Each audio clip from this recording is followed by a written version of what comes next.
Don't take it personal, Frank, but if a woman named Karen shows up at your door, just run. That was the very first piece of advice I got after moving in. My new neighbor, old Mr. Jenkins, with his suspenders hanging halfway off his shoulders, told me this while balancing a rusted rake like it was a cane. I laughed, thinking he was joking. Run? From what? Jehovah's Witnesses? Salespeople? He squinted at me like I hadn't been listening. No, son. From Karen. She thinks she runs this whole block. HOA this, HOA that. Even folks who don't live under her thumb, she still finds a way to squeeze. I shrugged it off. After all, Linda and I had just settled into our new house, a modest ranch-style place with faded green shutters and a creaky screen door. It wasn't fancy, but it was ours. And most importantly, it wasn't in any HOA.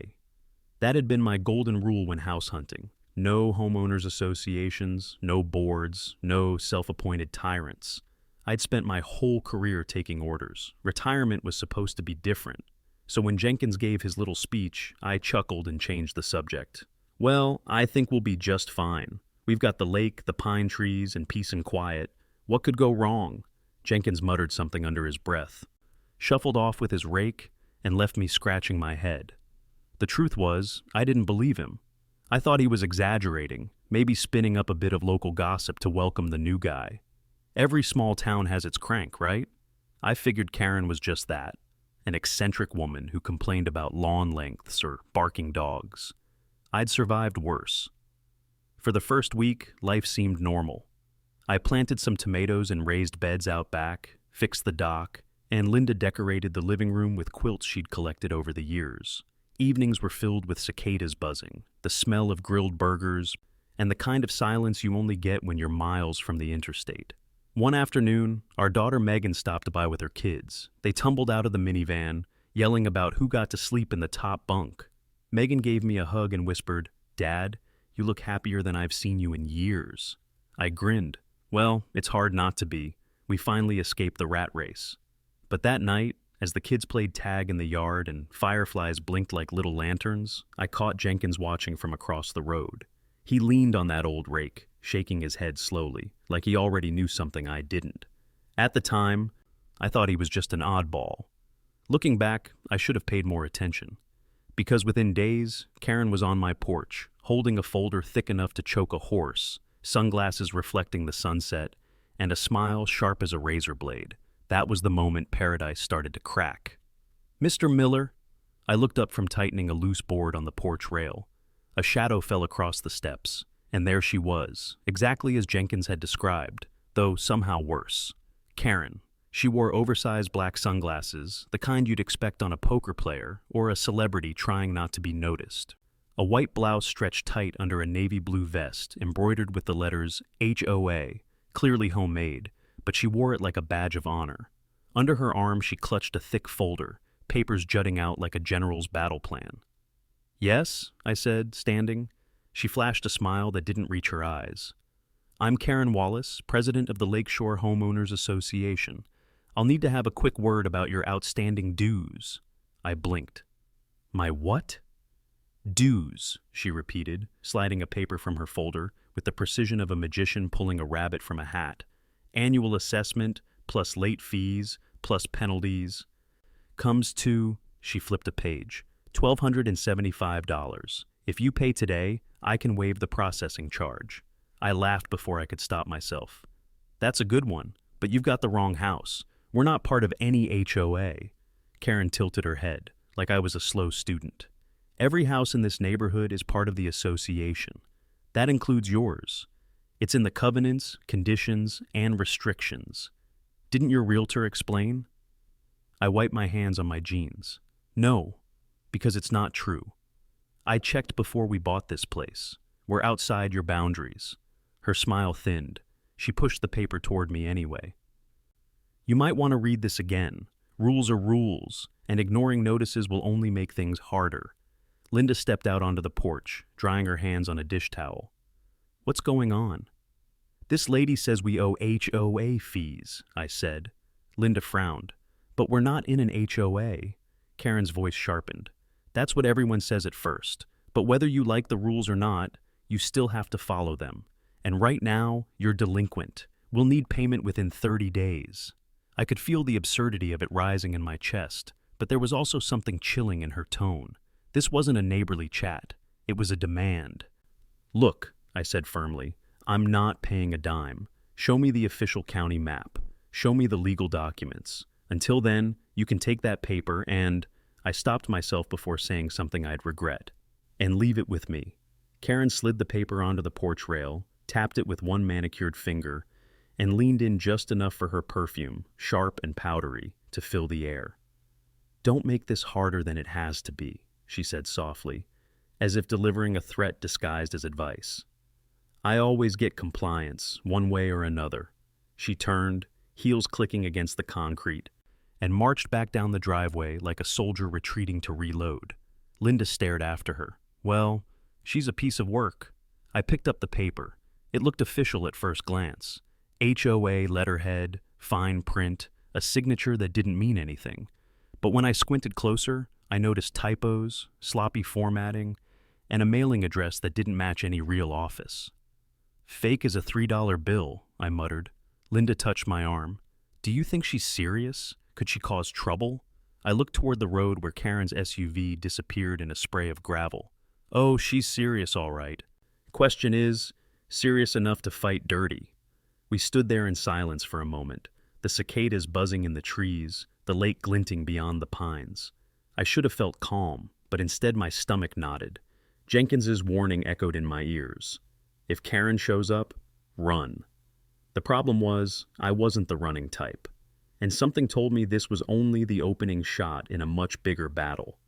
That night, I sat at the kitchen table with Karen's so-called notice spread out in front of me. Linda brought over 2 mugs of tea and set one by my elbow. You've been staring at that thing for an hour, she said gently. It's just paper, Frank. Throw it away. I shook my head. It's more than that. She didn't just drop this off. She delivered it like she owned the place, like she expected me to roll over and pay. Linda sipped her tea. Maybe she bullies everyone around here. Jenkins warned you, remember? Yeah, but Jenkins also thinks squirrels are plotting against him. I rubbed my forehead. Still, I can't shake the feeling she believes her own nonsense. I pulled out the thick manila folder where we'd kept all the closing documents on the house. Deed, title insurance, property map. I flipped through until I found the boundary lines. Clear as day. Our lot sat outside the shaded HOA zone. The map even had a bold black line cutting us off from their jurisdiction. See this? I said, pointing. We're not in her HOA. We never were. Linda leaned closer. Then why is she coming after us? I shrugged. Money, control, maybe both. She sat back, eyes narrowing. Frank, what if she makes life miserable? What if she drags us into court, or worse? What if she tries to turn the neighbors against us? I wanted to reassure her, but truth be told, I had the same fears. Karen hadn't struck me as the type to back down gracefully. She struck me as the type to escalate. I'll check with the county tomorrow, I said finally. Just to be sure, we'll get an official statement, something in writing. If she comes back, I'll shove it under her nose. Linda reached across the table and squeezed my hand. You've got that look in your eye again. The same one you had when you fought with the contractor who tried to overcharge us for the roof. I smiled weakly. And we won that one, didn't we? Yes, she said, but this time feels different. Later, after she'd gone to bed, I sat alone with the documents spread around me. The house creaked in the night breeze, the lake outside shimmering under the moonlight. On the counter, Karen's notice seemed to glow like a warning flare. The thing that nagged me most wasn't the fake legal jargon or the ridiculous fees. It was her parting words. I always get compliance, one way or another. I couldn't tell if it was bluster or a promise. Either way, I had a feeling we were about to find out. The next week, the letters started showing up. At first, it was just one, tucked neatly into our mailbox. White envelope, HOA letterhead, bold red stamp across the top, final notice. It looked official enough that Linda gasped when she opened it. Frank, look at this, she said, holding the paper as if it might burn her fingers. They've added another $100 in penalties. I snatched it from her. Same shoddy formatting, same typos, same bogus signature from Legal Affairs Division. Except this time, the return address was a P.O. box in town. I shook my head. This is garbage. She's just doubling down. But it didn't stop there. 2 days later, another letter arrived, thicker than before. Inside was a 3-page legal brief, complete with fake case numbers, warning that if payment wasn't made immediately, a lien could be placed on our property. This looks serious, Linda whispered. It's not, I insisted. I've seen real legal documents. This is a cut-and-paste job, probably from a free template online. Still, I could see the worry etched in her face. And I'll admit, even for me, it was unsettling. Karen was trying to drown us in paper, betting that intimidation would work where facts didn't. Soon, I learned we weren't the only targets. While fixing the dock one evening, I struck up a conversation with a neighbor, Maria, who lived 2 houses down. She leaned close, her voice low, as if afraid Karen might hear. "Did you get one of those red letters too?" she asked. I nodded grimly. She sighed. "I paid mine. I couldn't afford the risk of a lien. I've got kids in college. I can't have a fight over property records." "Maria, there is no lien," I said firmly. "Karen's making this up. She doesn't even have a legal HOA anymore." Maria's eyes darted around nervously. "That may be true, but try telling that to the rest of the neighbors. People are scared, and she's convincing." Convincing, that was one word for it. A few days later, I saw her little volunteer patrol marching down the street. 3 middle-aged men in reflective vests, clipboards in hand, scribbling notes as if auditing the neighborhood. They stopped at driveways, peered into backyards, and occasionally knocked on doors. Some folks handed over envelopes of cash right there in the open.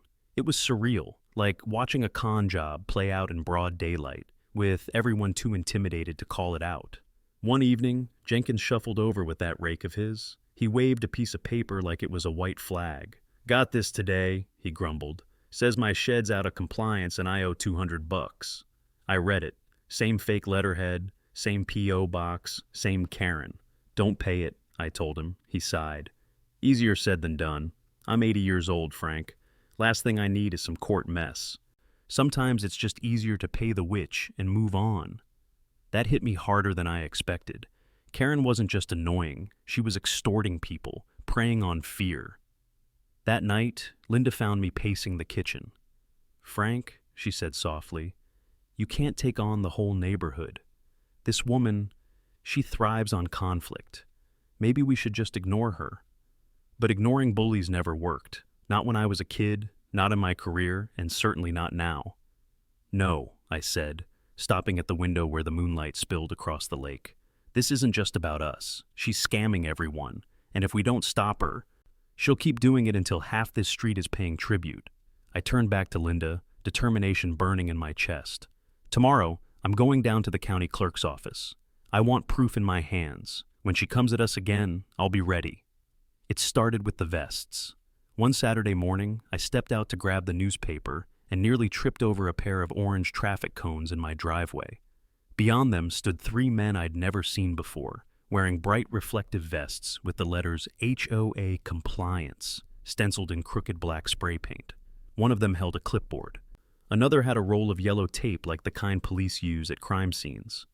"Morning," I said cautiously. The tallest one, a burly guy with a shaved head, gave me a curt nod. "Routine inspection." "Inspection?" I crossed my arms. "Of what exactly?" He gestured vaguely toward my house. "Property standards, drainage, paint compliance, lawn length." I almost laughed. "You do realize this house isn't in your HOA, right?" The man didn't answer. Instead, he scribbled something on his clipboard and waved to the others. Within seconds, they'd strung yellow tape across the end of my driveway and planted a sign that read, "Violation. HOA action required." Linda came out just in time to see it. "What on earth?" "Step back, ma'am," one of the men barked. "This area is under HOA review." That was enough. "Take your tape, your cones, and your phony badges," I snapped, yanking the sign out of the ground. "You've got no authority here. None." The shaved head guy smirked. "Tell it to Karen." Then they packed up and moved on, heading down the street like self-appointed deputies of some banana republic. By lunchtime, half the block had bright yellow tape flapping in the breeze. It didn't stop there. The next week, a brand new metal sign appeared at the entrance to our road. It looked almost official, painted green with white lettering. Lakeshore Estates, private HOA property. Trespassers will be prosecuted. Of course, the road wasn't private. It was a county-maintained street paid for by taxpayers. But to an outsider, or even a nervous neighbor, it looked legitimate. Maria stopped by that evening, her voice trembling. "Frank, I don't know what's happening. Karen says if we don't comply, she'll tow cars and revoke dock access." I shook my head. She can't tow anything. And she doesn't own the docks. "Try telling that to people," Maria said. "Half the neighbors think she's the law." And in a way, that was the scariest part. It wasn't just the fake letters or the cones or the signs. It was how easily people surrendered. Folks I'd thought were sensible were handing over envelopes of cash, trimming their lawns to Karen's imaginary standards, and whispering about who might be next on her list. One evening, I caught Jenkins shaking his head at the spectacle of Karen's patrol marching down the street again. "Feels like we're living in a third-world country," he muttered. "Except instead of warlords, we got a lady in sunglasses with a clipboard." I couldn't help but agree. That night, as I sat on the porch watching the fake patrol disappear into the dusk, I realized something chilling. Karen wasn't just bluffing. She was building a system, a fake government with rules, enforcers, and punishments. And unless someone stopped her, she'd keep tightening the noose until every neighbor was trapped. I glanced at Linda, who sat quietly beside me, clutching her tea. "This isn't just about us anymore," I said. "This is about the whole neighborhood." And deep down, I knew exactly what I had to do. The county clerk's office wasn't exactly glamorous. Fluorescent lights buzzed overhead, and the whole place smelled faintly of old paper and burnt coffee. But I wasn't there for comfort. I was there for answers. The clerk, a woman in her 30s with horn-rimmed glasses and a polite but weary smile, looked up as I slid Karen's latest notice across the counter. "Ma'am," I began, "I need to know if this is legitimate." She adjusted her glasses, scanned the page, and frowned. "Who issued this?" "The Lakeshore Homeowners Association," I said, "or at least that's what it says." Her fingers flew over the keyboard, a few clicks, a pause, and then she tilted her head. "That's odd." My stomach tightened. "Odd how?" She swiveled the screen so I could see. "The Lakeshore HOA was officially dissolved 8 years ago. Articles of dissolution filed right here. No legal standing since then." I blinked. 8 years? She nodded. "Looks like the original board voted to disband. They filed all the paperwork properly. The state recognized it. The IRS closed the account. It's gone. Legally dead." I leaned on the counter, letting out a low whistle. "Then what the hell is this woman doing collecting dues?" The clerk shrugged. "If she's still claiming authority, it's fraud. Plain and simple. Fraud." The word hit like a hammer. "Could I get a copy of those dissolution papers?" I asked. She printed a stack, stapled it neatly, and slid it toward me. "Here you go, official seals and all." I thanked her, but as I walked out with the papers under my arm, my mind was spinning. Karen wasn't just overzealous. She was running a full-on scam. She'd resurrected a corpse of an HOA and propped it up like a puppet to squeeze money out of frightened neighbors. Driving home, I couldn't help but replay her words. I always get compliance one way or another. Now I knew why she sounded so confident. Nobody had bothered to check. Nobody had called her bluff. Back at the house, Linda was waiting on the porch. "Well?" she asked anxiously. I dropped the papers into her hands. "Read the stamp at the bottom." She scanned it quickly, then looked up with wide eyes. "Dissolved? 8 years ago?" "Exactly. She's got no authority, none." Linda exhaled in relief, but I wasn't smiling. "The problem is, most of the neighbors don't know that, and Karen's been feeding them lies for so long they think she's the law." That evening, I spread the documents across the kitchen table, highlighting the dates and seals. Linda sat across from me, chewing her lip. "So what's next?" she asked. I tapped at the stack of papers. "Next, I confront her. No more dodging, no more pretending. She's running a scam, and it's time she got called out." Linda hesitated. "Frank, you sure that's safe? She doesn't strike me as the type to admit she's wrong. If anything, she'll lash out." I looked out the window toward the darkened road, where Karen's fake patrols had marched just nights ago. "That's exactly what I'm counting on," I said quietly. Because now, for the first time, I wasn't the one on the defensive. I had the truth, and the truth was about to hit Karen harder than any fine, fake, or otherwise. I didn't have to wait long for my chance. 2 days after my visit to the county clerk, Karen showed up again. Same sunglasses, same navy vest, same smug smile. Only this time, she brought backup, a wiry man with a clipboard who looked like he'd been recruited from the nearest bar. "Mr. Miller," she said sweetly, though her tone dripped with condescension, "we're here to deliver your final notice before legal action." I leaned against the porch rail, arms crossed. "Funny you should mention legal action," she blinked. "Excuse me?" I held up a stapled packet of papers and let it dangle in the air like bait. "Because according to the county, your HOA doesn't exist. Dissolved. Gone. 8 years ago." For the first time since I'd met her, Karen's smile faltered, only for a second, but I caught it. "That's ridiculous," she snapped. "We've been operating continuously. You must be mistaken." Not mistaken. I walked down the steps, closing the distance. "This is an official record, stamped, sealed, and filed. Your little association is legally dead, which means these notices," I flicked the packet of fake fines she'd left last week, "aren't worth the paper they're printed on." Her face flushed crimson. The man with the clipboard shifted uneasily, glancing at her like he hadn't signed up for this part. Karen jabbed a finger at me. "You think you can embarrass me? You think waving around a few sheets of paper changes the fact that this community needs order? This community doesn't need you," I shot back. "And you sure as hell don't get to extort money under a fake title." Her voice rose, shrill and sharp. "I am the president of this association. I make the rules and you will comply." By now, Linda had stepped out onto the porch, arms folded tightly. A few neighbors slowed their walks, lingering at the edges of their yards, pretending to water flowers while they listened. "Karen," Linda said firmly, "you need to leave. Right now." But Karen wasn't listening. She snatched the dissolution papers from my hand, scanned them quickly, and then tore them in half with a dramatic rip. "There," she hissed. "That's what I think of your so-called evidence." Gasps rippled from the neighbors watching. I bent down, picked up the shredded pieces, and smiled. "That's fine. I've got 10 more copies inside. You can rip paper all day, but you can't rip the truth." Karen's lips curled into a snarl. She snatched her folder from under her arm and clutched it like a shield. "You'll regret this," she spat. "Nobody defies the HOA and gets away with it. Nobody."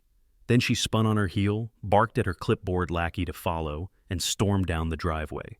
For a long moment, the street was silent. Finally, Jenkins called from across the road, his voice quavering but loud enough to carry. "Looks like you poked the hornet's nest, Frank." I gave a dry laugh, though inside I felt a knot forming in my gut. He was right. I had poked the hornet's nest. And judging by the look in Karen's eyes as she left, those hornets weren't done stinging. Linda touched my arm gently. "Frank, what if she gets nastier?" I exhaled slowly, watching Karen's SUV disappear around the bend. "Then we get nastier right back, but this time, we've got the law on our side." I said it with conviction, but deep down, I wasn't sure if the law would be enough.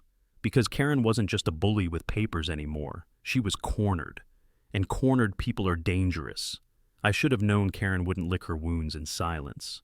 3 mornings later, I stepped out to get the newspaper and nearly tripped over a brand new wooden barricade stretched across the end of my driveway. A crude, hand-painted sign nailed to the front read, "HOA Delinquent. Do not trust."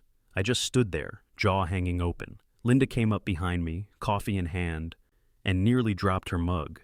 "She didn't," Linda whispered. "Oh, she did," I muttered, yanking the sign to one side.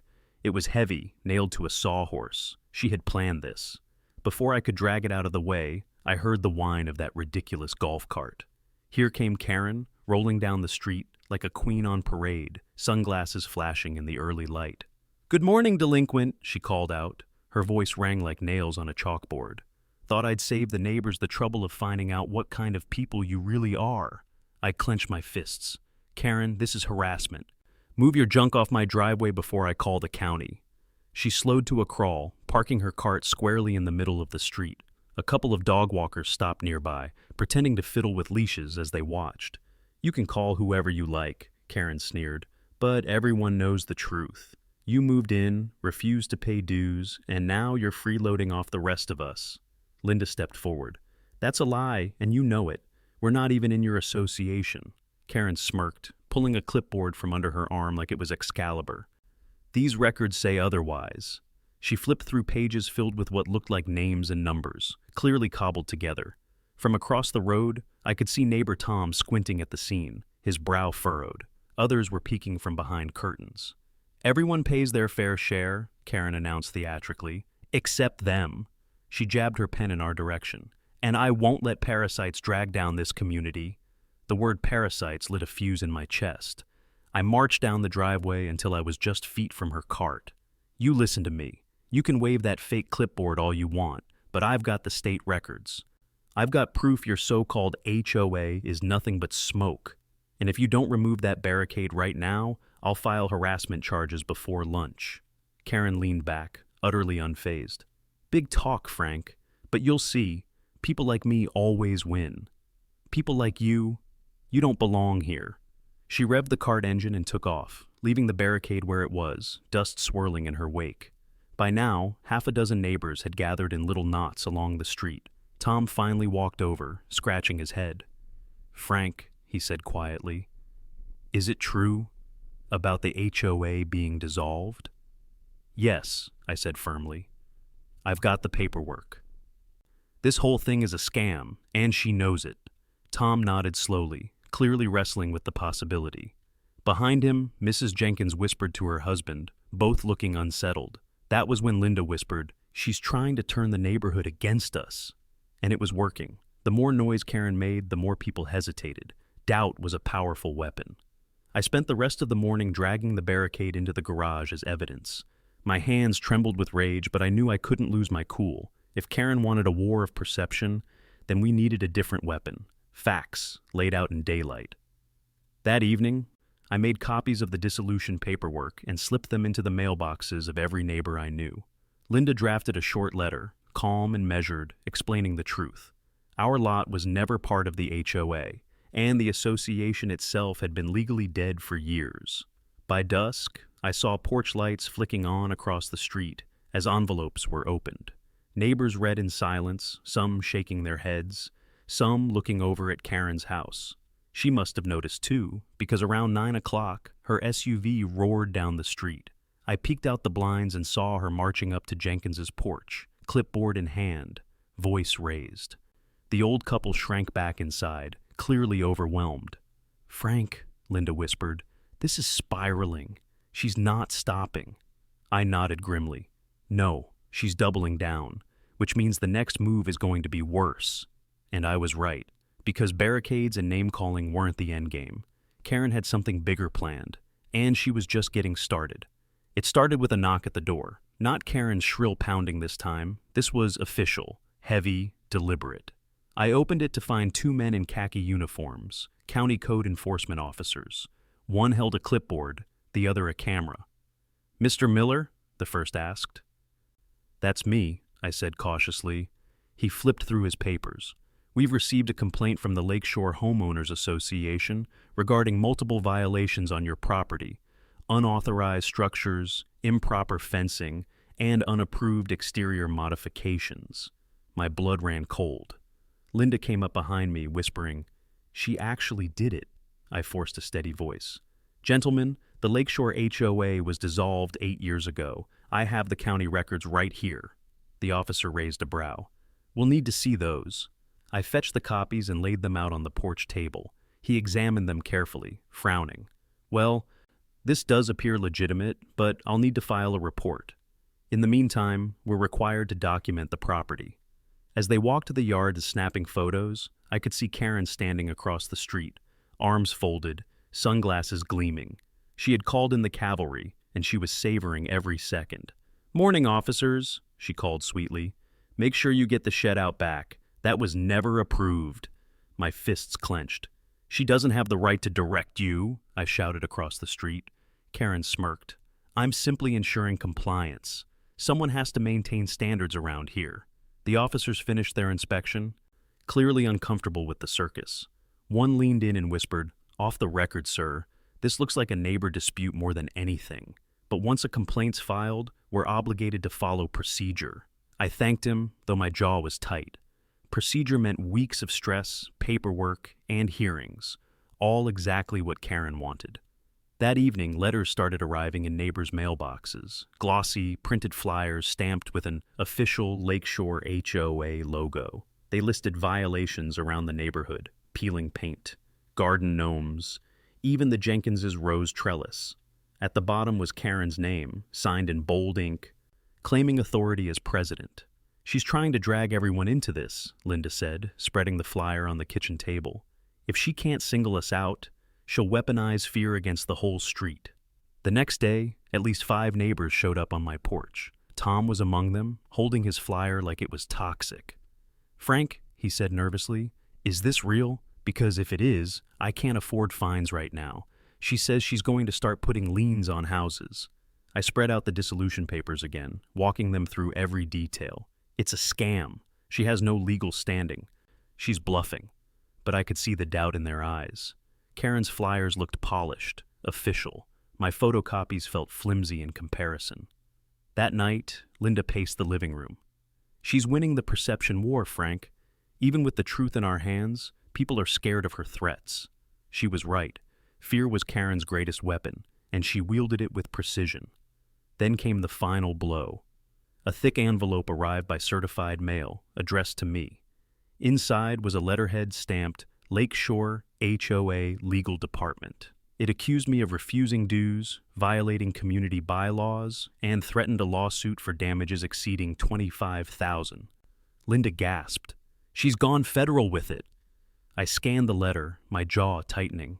The grammar was sloppy, the law office address was a P.O. box, but to an untrained eye it looked terrifying. "She forged this," I said flatly, "made up a whole legal department. But if the neighbors get these letters too," Linda's voice cracked, "they'll cave. They'll pay her just to make it stop." I slammed the papers on the table. "Not if I expose her first." That night, I called Deputy Harris, a friend from the sheriff's office. I explained everything: fake fines, barricades, harassment, now fabricated legal threats. He listened quietly, then said, "Frank, this isn't just harassment anymore. This is fraud and impersonation. If you've got evidence, bring it in. We'll build a case." For the first time, I felt the weight shift. Karen had pushed too far, and now the law itself was turning against her. Still, as I looked out the window at her house glowing under porch lights, I knew she wouldn't back down quietly. Because Karen wasn't just fighting for power, she was fighting to keep her scam alive. And desperate people. They're the most dangerous of all. Saturday evening, the community center parking lot was overflowing. Pickup trucks, sedans, even a few golf carts lined the gravel. Word had spread fast. Karen had called a mandatory HOA meeting to address non-compliant neighbors. I almost laughed at the audacity. A dissolved HOA holding a mandatory meeting, pure theater, but Linda insisted we show up. "If we stay home, she controls the narrative," she said. She was right. Inside, the room buzzed with low conversation. Folding chairs creaked as neighbors settled in. At the front stood Karen, flanked by her board, the clipboard guy, and 2 other volunteers who looked like they'd been dragged in last minute. Karen wore a navy blazer with a shiny pin that looked suspiciously like it came from a novelty shop. She clutched a thick binder under one arm like it contained the 10 Commandments. "Welcome, everyone," she began, her voice sugary sweet but loud enough to echo off the cinderblock walls. "As your HOA president, I've called this meeting to restore order and ensure our neighborhood maintains its standards." Murmurs rippled through the crowd. Jenkins leaned over to me and whispered, "She's laying it on thick tonight." Karen continued, flipping her binder open with a dramatic flourish. "Certain residents," her eyes darted straight at me, "have refused to pay their dues, violated multiple bylaws, and spread misinformation to sow division. Tonight, we will put an end to this." I rose slowly from my seat. "Funny you mention misinformation, Karen, because I brought a few documents myself." Gasps fluttered across the room. Karen stiffened. "You will sit down and wait your turn," she snapped. "Actually," I said calmly, "I think the neighbors deserve to hear this now." From my folder, I pulled the dissolution papers, crisp copies with the county seal glinting under the fluorescent lights. I held them high for all to see. "This," I said, "is the official record from the county clerk. The Lakeshore HOA was dissolved 8 years ago. Legally, it does not exist, which means Karen has no authority to collect dues, issue fines, or threaten lawsuits." The room erupted in whispers. People leaned forward, straining to see the seal. Karen's face turned beet red. "Lies!" she shrieked. "Fabricated lies! He printed those off the internet!" I stepped closer to the front, my voice steady. "Anyone who doubts me can request the same records directly from the county. They're public. All it takes is one phone call." Tom raised his hand timidly. "Karen, is that true? Was the HOA dissolved?" Karen's lips trembled. "Of course not. This neighborhood needs governance. Without me, it would fall into chaos." Linda spoke up from her seat. "Chaos? You mean the barricades you built? The flyers you mailed? The fake legal letters you sent out?" She held up the certified envelope we'd received, waving it like a flag. "This came from a P.O. box. There is no legal department." A collective murmur of anger spread through the crowd. Neighbors turned to one another, realization dawning. Karen slammed her binder shut. "Enough! I will not be slandered by freeloaders and liars. I am the president, and you will respect me." That was when the back doors opened. Deputy Harris and 2 uniformed officers stepped inside, their presence immediately silencing the room. "Evening, folks," Harris said, scanning the crowd. "We've received multiple complaints about harassment, fraud, and impersonation involving this so-called HOA. We're here to get to the bottom of it." Karen froze, her bravado cracking. "Deputy, this is all a misunderstanding. These people are simply angry because I enforce rules." Harris raised an eyebrow. "Rules from an HOA that hasn't existed in nearly a decade? Because that's what the county records say." Gasps again. Karen sputtered, "No, that can't be. Those records are wrong." I stepped forward, handing Harris the dissolution papers. "Here's your copy, Deputy, stamped and sealed." He examined them, nodded, then turned back to the crowd. "Ladies and gentlemen, this association is not recognized by the county or the state. Any collection of dues or issuance of fines under its name is unlawful." The room broke into a roar, neighbors shouting, some furious, others relieved. Mrs. Jenkins dabbed her eyes with a tissue, muttering, "All those checks we paid her." Karen's composure shattered. She lunged for the binder, waving it wildly. "You don't understand. Without me, this neighborhood will collapse. I kept it together. I'm the only one who can." 2 officers moved quickly, steadying her arms. "Ma'am," one said firmly, "you're under investigation for fraud and harassment. You'll need to come with us." "No, you can't do this," Karen screamed as they guided her toward the door. Her sunglasses slipped from her face, clattering to the floor. For the first time, she looked small, cornered, desperate. As the doors closed behind her, the room let out a collective exhale. Neighbors gathered in clusters, shaking their heads, some angry, some embarrassed. Harris addressed us one last time. "If you've made payments to this woman under the pretense of HOA dues, please file a report with our office. We'll be working with the county attorney to determine restitution." With that, he left, and the crowd slowly dispersed into the night air. Linda slipped her hand into mine. "It's over," she whispered. I nodded, though my chest still thudded with adrenaline. "Yeah, but it's going to take a while for this neighborhood to heal." For the first time in weeks, though, I felt the weight lift. The scam was over. The truth had won. And Karen, HOA Karen, was finished. The neighborhood felt different the next morning. For weeks, Karen's shadow had stretched across every driveway, every mailbox, every whispered conversation. Now, her house sat dark and silent, her SUV gone, her precious golf cart parked crooked in the yard like a forgotten toy. Linda and I stood on the porch, sipping coffee, watching neighbors slowly trickle into the street. For the first time, people weren't avoiding each other. They were coming together. Tom crossed over, hands shoved in his pockets. "Guess we all owe you 2 an apology," he said sheepishly. "We should have believed you from the start." I waved him off. Karen had everyone fooled. She was loud, confident, and she made it sound official. That's how cons work. Mrs. Jenkins shuffled up next, clutching a folder of canceled checks. "Deputy Harris said we can submit claims for restitution. Do you really think we'll get any of it back?" "Maybe not all," I admitted, "but the investigation's in motion.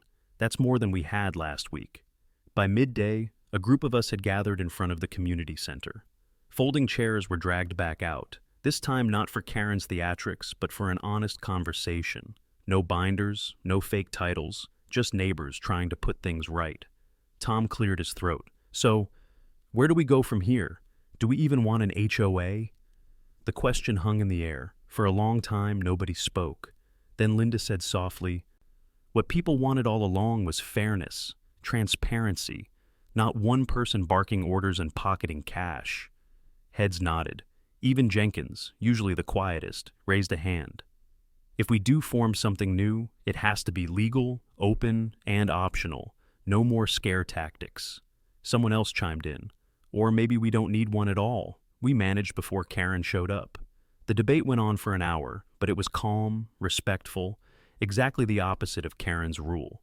And though no final decision was made, it was clear one thing had changed. People were no longer afraid to speak up. That evening, the sheriff's office released a short statement. Karen was facing multiple charges: fraud, harassment, impersonation of a legal entity, and mail fraud for the flyers and fake legal letters. If convicted, she could see serious fines, and possibly time behind bars. When I read the statement aloud, Linda sighed in relief. She's finally gonna be held accountable. I nodded, but part of me still felt unsettled. Karen had ruled by intimidation, and the scars wouldn't vanish overnight. Neighbors had turned on each other, doubted each other. Rebuilding trust would take time. Still, there was hope. That night, Tom came by with a six-pack, and Jenkins brought over a plate of cookies. We sat on the porch, laughing for the first time in weeks. The barricades, the flyers, the threats, they already felt like ghosts fading into the past. Linda leaned against me, whispering, "See, the neighborhood's already healing." I smiled. Yeah, because the truth finally had its day. A week after Karen's arrest, the street felt almost unrecognizable. Kids were back riding bikes without being chased off the sidewalks. Jenkins tended his roses without fear of a violation notice taped to his door. Even Tom, usually gruff, waved every morning on his way to work. It struck me how quickly peace returned once the bully was gone. All it took was shining light on her lies. One evening, Linda and I sat on the porch watching the sun sink over the rooftops, the sky painted in soft pinks and oranges. She rested her head on my shoulder and whispered, "It feels like our home again." "Yeah," I said quietly, sipping my coffee. Amazing what happens when fear gets kicked to the curb. The neighbors began organizing small things: potlucks, yard sales, even a block cleanup. No fines, no threats, no fake authority, just people helping people. It wasn't perfect, but it was real. The sheriff's office kept us updated. Karen had posted bail, but the mountain of charges meant her days of intimidation were over. The county attorney was already lining up witnesses, and from what I heard, plenty of neighbors were more than willing to testify. Sometimes, I'd catch myself wondering what drove her: power, money, maybe just the thrill of control. Whatever it was, it had cost her everything: her reputation, her freedom, and the neighborhood she claimed to protect. One Saturday, Jenkins stopped by with a smile. "Frank," he said, "a few of us are drafting a good neighbor agreement. Nothing binding, nothing scary, just a promise to look out for each other. Thought you and Linda might want to help." I couldn't help but grin. That sounds like the best contract I've heard in a long time. As the sun dipped lower, I thought back to the barricades, the fake fines, the shouting matches. It all seemed almost surreal now, like a bad dream that had finally ended. Karen had tried to rule through fear, but fear only lasts until the truth shows up. And the truth had shown up, stamped, sealed, and undeniable. That night, as porch lights flicked on across the street and laughter drifted from Jenkins's yard, I felt something I hadn't in a long time: pride. Not just in standing up to Karen, but in this neighborhood. We'd been tested, divided, almost broken, but in the end, we came out stronger. Linda squeezed my hand. "You know," she said, "someday we'll look back and laugh about all this." I chuckled. Maybe, but for now, I'm just glad we can sit here in peace without someone threatening us over mailbox paint. We both laughed, the sound carrying softly into the night. For the first time in months, the street felt quiet, safe, ours. And that was more valuable than any HOA rulebook could ever promise.